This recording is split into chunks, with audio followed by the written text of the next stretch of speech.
Hammaga salom. Biz yana ikki keys tahlil qilamiz. Bu keysimiz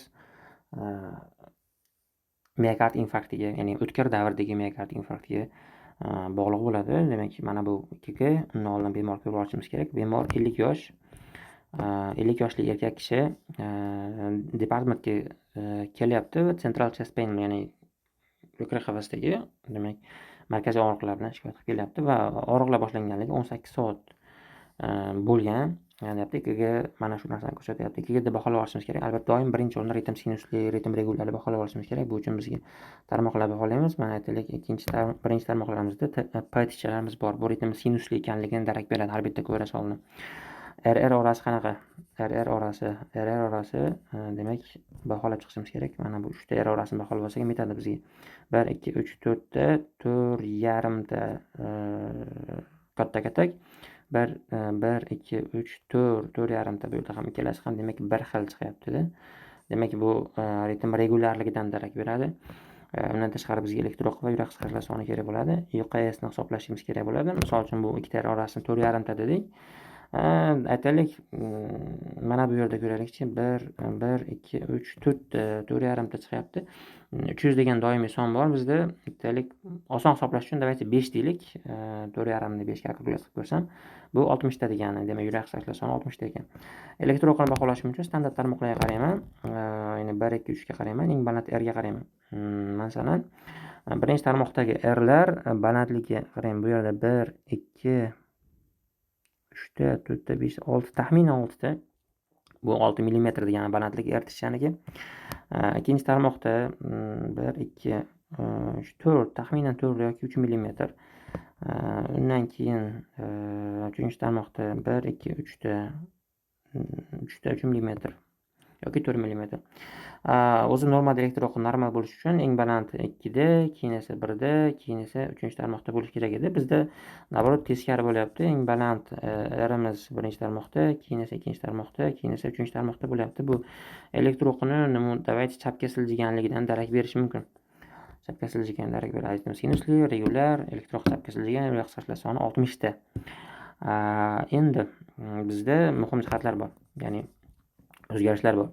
Ular nimalar? Dastlab birinchi men ko'rganim, ko'zim tushgani bu birinchi tarmoqda T manfiyligi.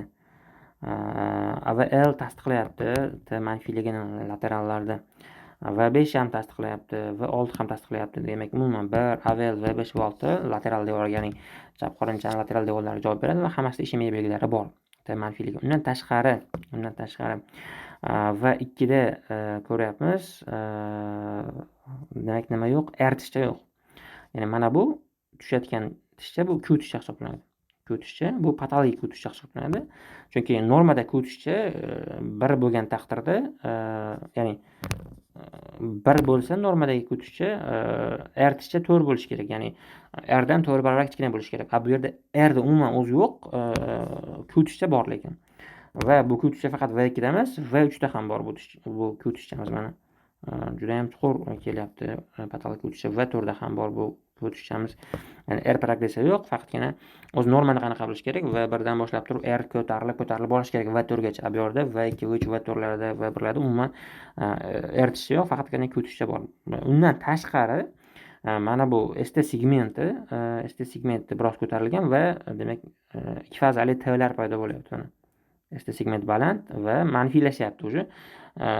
Bu nima degani? Bu deganiki, bemorda ST segment elevatsiyali miokard infarkt o'tkazyapti. Hozir ham o'tkazyapti, o'sha o'tkir davrda. Ya'ni o'ta o'tkir davr emas. Ya'ni o'zi qonun qoidasi bor. U qanaqa bo'lish kerak edi? Normada birinchi ST segment ko'tariladi. Birinchi aytaylik, mana bunday deb oladigan bo'lsak, birinchi ST segment ko'tariladi mana bu yer.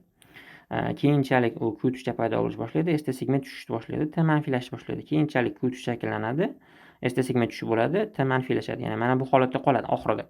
Hozir biz ko'rgan davr mana bu 1 deb oladigan bo'lsak, mana bu ikkinchi davrda biz, ya'ni taxminan yozyapman bu ikkigini. Mana shu fazani ko'rib turibmiz hozir biz.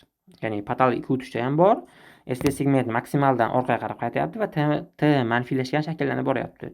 Demak, o'tkir miokard infarkt ketyapti bemorda. hozirgi vaqtda. Ya'ni bu nimaga unaqa o'tkir davrda? Hozir chunki 18 soatdan beri bo'layotgan bemorda bu o'zgarishlar. Demak, boshlangan birinchi, ikkinchi soatlar ko'rganimizda edi. Birinchi davr ko'rarkan mana buni ST segment elevatsiya bo'lgan, hali ko'tishi shakllanmagan fazani ko'rgan bo'lar edik. Lekin bizda unaqa emas. Demak, bemor kutsak, yana ozgina mana shu ST segmentni mana izolinaga qaytadida, qaytib turib faqatgina T manfiy bo'ladi va ko'tishcha mana bu patologik ko'tishcha butun umrga saqlanib qoladi. EKG tahlilini ko'radigan bo'lsak, EKG aytyaptiki, sinus ritm deyapti, normal axis buniga qo'shilmagan bo'lardim men, chunki elektroqi chapga siljiganligini ko'rsak bo'ladi bu yerda. Ko'tishchalar bor deyapti, V2 dan V4 gacha albatta buni tasdiqladik. ST segmenti V2 dan V4 gacha ST segment elevatsiyasi bor. T ni inversiyasi 1 aveldan V2 V6 gacha bor. Bu aytyaptiki, demak, this is a classic acute myocardial infarction. Yani biz aytganimizdaqi acute myokard infarction bo'lyapti bu yerda. Endi batda muammoli jihat bu 18 soat bo'lganligi уже buni trombolizis limitini o'tkazib yuborganligidan darak beradi. Ya'ni bunga endi aytaylik, dastlabki 2 soat ichida bo'lganda kardiografiya qilib stentlash amaliyoti o'tkazsa bo'lardi, yoki dastlabki 10 daqiqada yoki dastlabki soatlarda, dastlabki daqiqalarda trombolizis qilsa bo'lardi bemorga. Undan o'tib ketdi, 18 soat bo'ldi bemorga, chunki patologik ko'tishchalar shakllanib bo'ldi. Endi trombolizisni ham, kardiografia stentlashni ham o'ylab ko'rish kerak bo'ladi. Hozirda bemorga aspirinli antikoagulantli, antiagregantiv terapiyani, statinli terapiyani boshlash kerak va bu o'sha hospitalga yotqizish kerak bo'ladi bemorga o'zi. Shunaqa gaplar do'stlar. Manfaatli bo'ldi degan bitaman. Rahmat sizlarga.